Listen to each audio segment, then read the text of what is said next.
இப்போ டிடிவி தினகரன் துரோகம் அப்படிங்கிற ஒரு விஷயத்த தான் வந்து எடப்பாடியோட ஃபைட் பண்றதுக்கான ஒரு மிக முக்கியமான ஒரு விஷயத்த முன்னிறுத்துறாரு.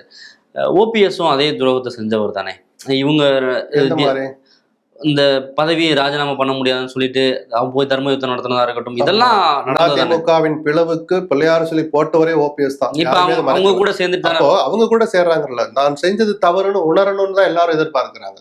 ஆனா நான் செஞ்சது தவறுனா கூட நான் தொடர்ந்து அதே தான் செய்வேன்னு சொல்ற வித்தியாசம் ஓபிஎஸ்க்கு எடப்பாடிக்கு அதுதான். என்னுடைய பார்வையில நான் சொல்றேன். இப்ப தினகரன் என்ன பார்வை பாக்குறான்னு எனக்கு தெரியாது. நான் என்ன பாக்குறேன்னா, ஒரு தவறை செஞ்சோம், அந்த தவறை நம்ம திருத்திக்கிட்டோம். பிஜேபி சொன்னதையெல்லாம் செஞ்சோம். இன்னைக்கு அந்த பிஜேபி சொன்னாலும் பரவாயில்லன்னு முதல் நாளா வெளியே போனவர் ஓபிஎஸ் தான். தினகரனுக்கு முன்னாடி வெளியே போயிட்டார். எந்த ஓபிஎஸ்?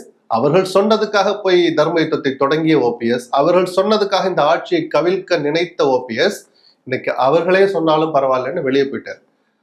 ஆப்ஷன் இல்லாம சூழலை புரிஞ்சுக்கிறாரு. எவ்வளவு காலத்துக்கு நான் அடிமையா இருக்கணும், கொஞ்சம் அந்த சுய உணர்ச்சி, தன்மான உணர்ச்சி கொஞ்சம் லேட்டா வெளிச்சுக்குச்சுன்னு பார்க்கலாம்.